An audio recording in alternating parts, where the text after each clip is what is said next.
My hands get bad recording myself.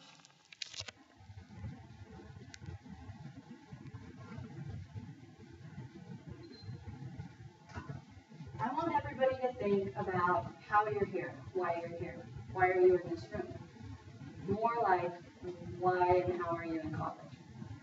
Are you part of the 71% of U.S. students who take out student loans? More than likely, yes, you are.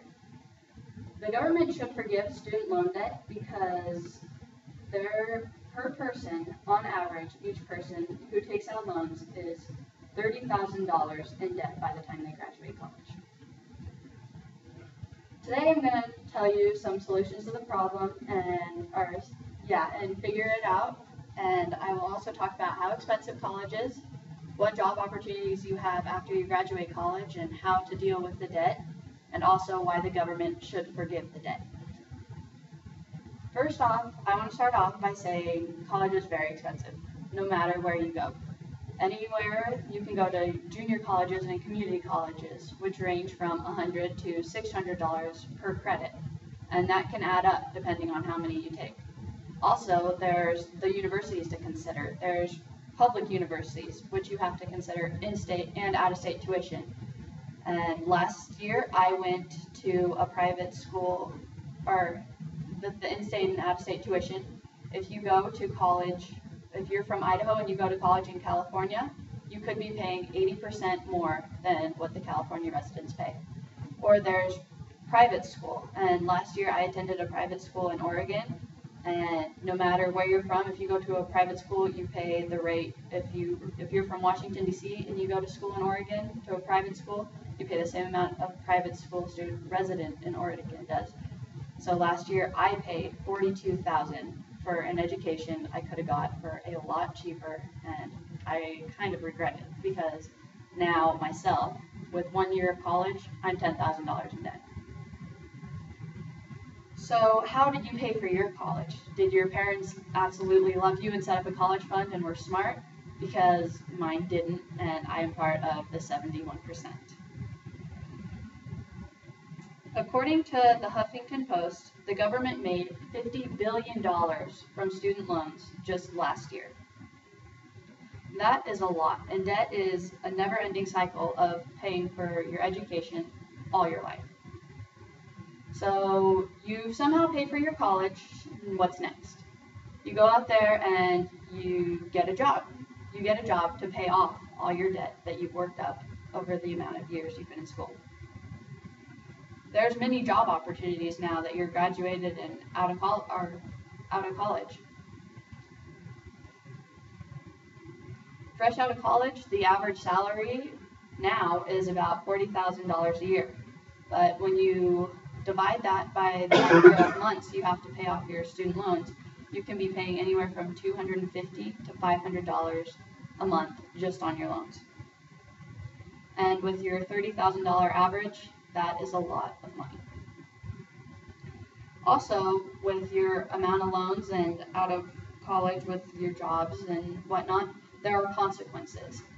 The consequences are you're paying your $500 towards your loans every month. So what are you doing about a house? You can't afford a housing payment, so you're stuck there. You have to go back and live at home. And if you're stuck living at home and you can't afford your own place, that's going to put a stall in your starting a family. And those are the consequences of taking out a loan. All of this started just because you had to take out a loan to go to school. Potentially after college, you could even be unemployed and not have a job. So there you go. There's $30,000 just thrown away. You just paid thousands of dollars to go to school to be in debt for the rest of your life. So what can the government do to help?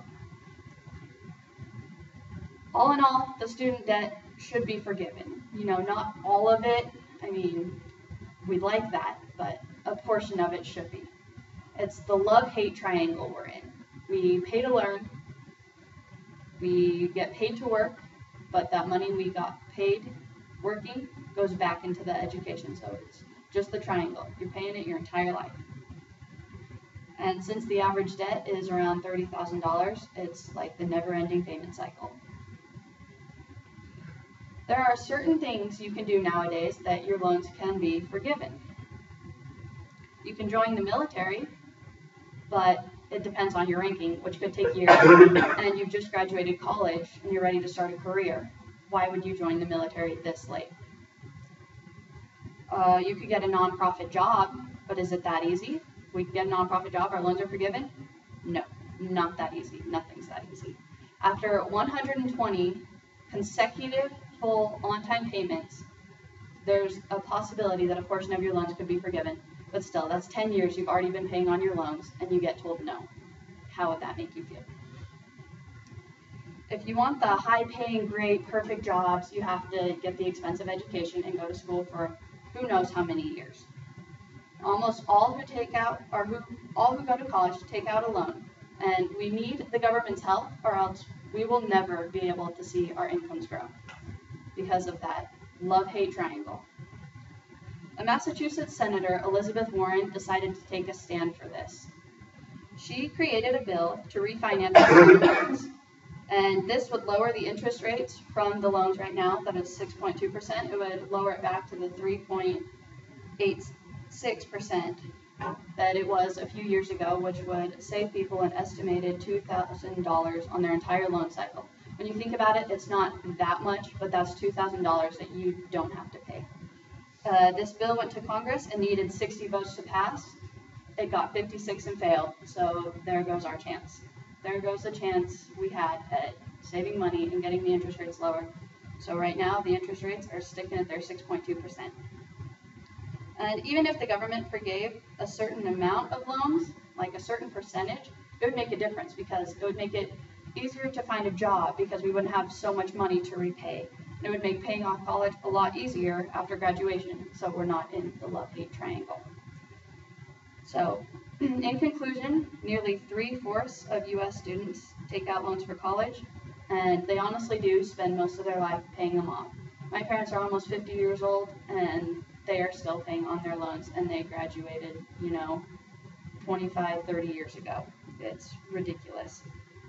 The government should forgive at least a portion so that we will not be paying for them our entire lives, and we won't have the consequences of not being able to start a family or get our own place. And the most important reason is we want to see our incomes grow. We don't want to be in that triangle.